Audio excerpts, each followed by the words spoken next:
Mutiara Hikmah. Bismillahirrahmanirrahim. Assalamualaikum warahmatullahi wabarakatuh. Alhamdulillahi rabbil alamin. Wassalatu wassalamu ala nabiyyinal mursalin wa ala alihi wa sahbihi ajma'in, amma ba'd. Kaum muslimin, pemirsa Rosyad TV rahimani wa rahimakumullah jami'an. Alhamdulillah, semoga Allah subhanahu wa ta'ala senantiasa menjaga kita dimanapun kita berada dan menyertai kita dengan berkah dari Allah subhanahu wa ta'ala, agar kiranya dimanapun kita berada senantiasa dalam perlindungannya.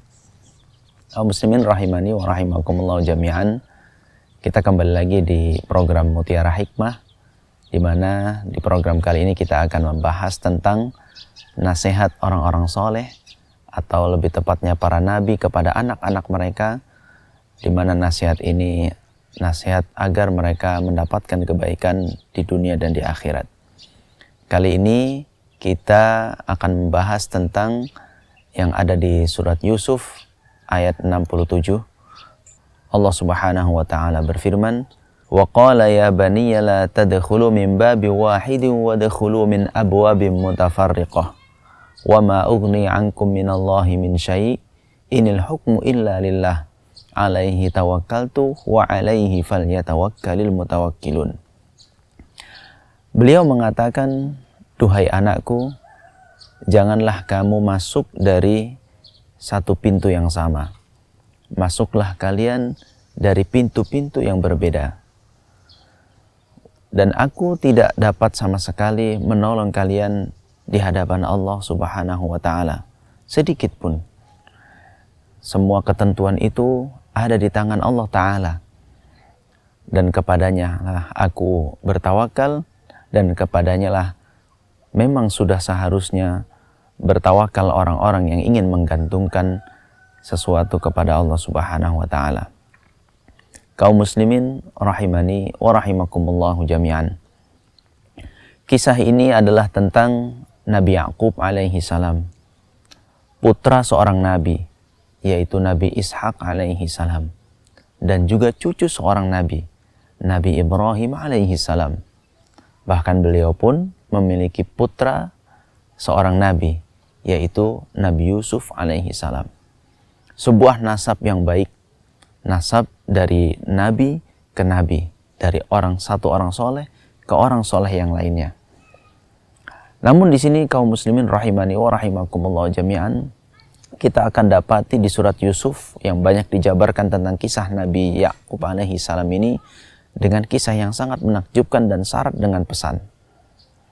Di mana Nabi Ya'qub yang memiliki 12 orang anak, di antaranya akan menjadi seorang nabi, yaitu Nabi Yusuf alaihi salam.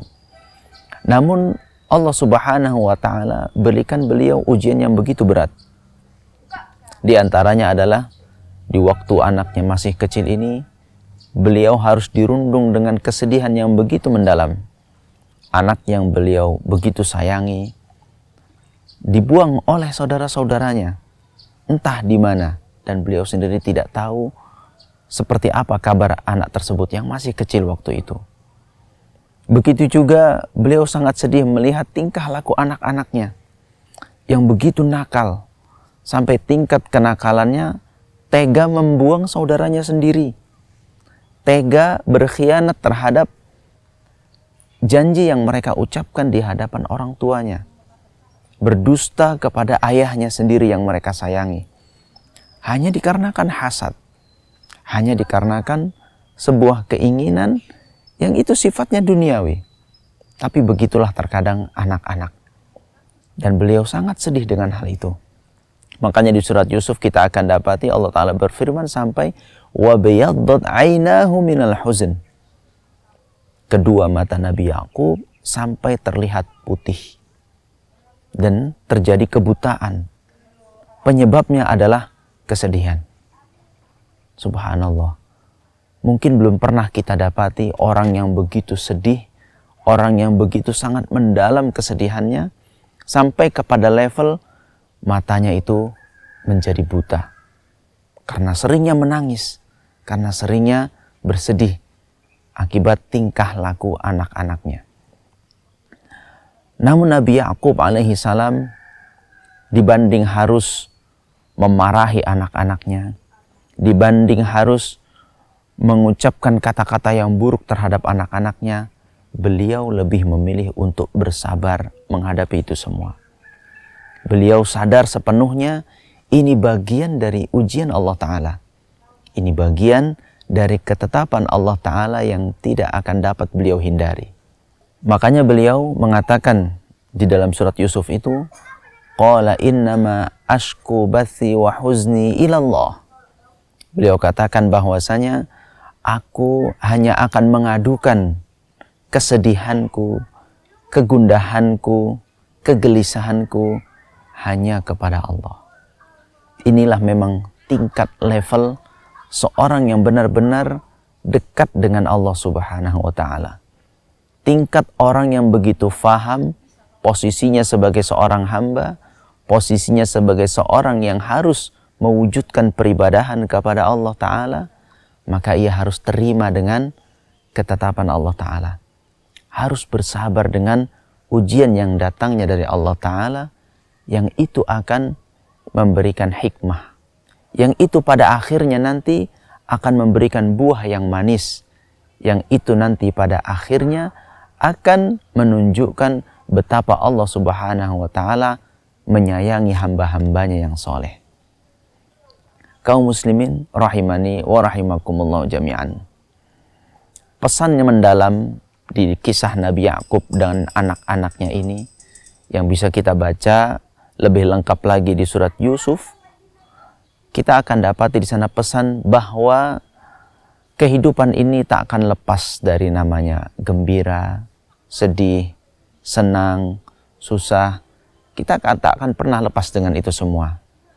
Namun bagaimana kita sebagai seorang mukmin, bagaimana kita seorang yang beriman, kemudian menerapkan bagaimana sih kebahagiaan atau menampakkan kebahagiaan itu sesuai dengan ajaran Nabi kita SAW. Dan bagaimana pula ketika sedang kita dirundung kesedihan, dirundung kegelisahan, kepayahan, kesusahan, agar kita tetap berada di koridor kita sebagai hamba Allah Subhanahu wa Ta'ala. Maka kaum muslimin rahimani wa rahimakumullah jami'an, di sini perlunya kita untuk senantiasa sadar mengadukan setiap gelisah kita, setiap sedih kita, setiap problem kita itu hanya kepada Allah Ta'ala. Terus berusaha memohon kemudahan dari Allah Ta'ala, dan kemudian hasilnya kita kembalikan kepada Allah Subhanahu wa Ta'ala. Bukankah kita sudah sering sekali mendengar Allah Ta'ala berfirman, "Wa may yattaqillaha yaj'al lahu makhraja wa yarzuqhu min haitsu la yahtasib." Siapa yang bertakwa kepada Allah Ta'ala, maka Allah Ta'ala akan berikan jalan keluar dari permasalahan yang dihadapinya, dan akan memberinya rizki dari sisi yang tidak ia sangka-sangka. Maka kaum muslimin rahimani wa rahimakumullah jami'an, kiranya kita orang yang yakin terhadap takdir yang ditentukan oleh Allah Ta'ala. Hakikatnya itu semua adalah kebaikan bagi hamba-hambanya yang beriman. Kebaikan untuk hamba-hambanya yang ingin mewujudkan peribadahan kepada Allah Subhanahu wa Ta'ala. Maka yakinlah akan takdir tersebut, ya. Yakinlah bahwasanya itu bagian dari ketetapan Allah Ta'ala untuk hamba-hambanya yang beriman. Yakinlah bahwa itu adalah bagian dari ujian yang Allah Ta'ala berikan, dan pada akhirnya nanti ada hikmah yang luar biasa. Pada akhirnya nanti ada kebaikan yang akan Allah Ta'ala tunjukkan kepada kita. Namun saatnya sekarang ini adalah berupa ujian. Saatnya sekarang ini adalah berupa kesulitan. Mudah-mudahan Allah Subhanahu wa Ta'ala jadikan kita hamba-hambanya yang bersabar, hamba-hambanya yang senantiasa bertawakal, menggantungkan permasalahannya kepada Allah Subhanahu wa Ta'ala dengan tanpa menafikan berusaha, tanpa menafikan ikhtiar terhadap perilaku yang dia hadapi sehari-hari. Mudah-mudahan Allah Ta'ala berikan kemudahan dan senantiasa memberi petunjuk kepada kita semua. Aqulu qauli hadza wa astaghfirullah li wa lakum innahu huwal ghafurur rahim. Wassalamualaikum warahmatullahi wabarakatuh.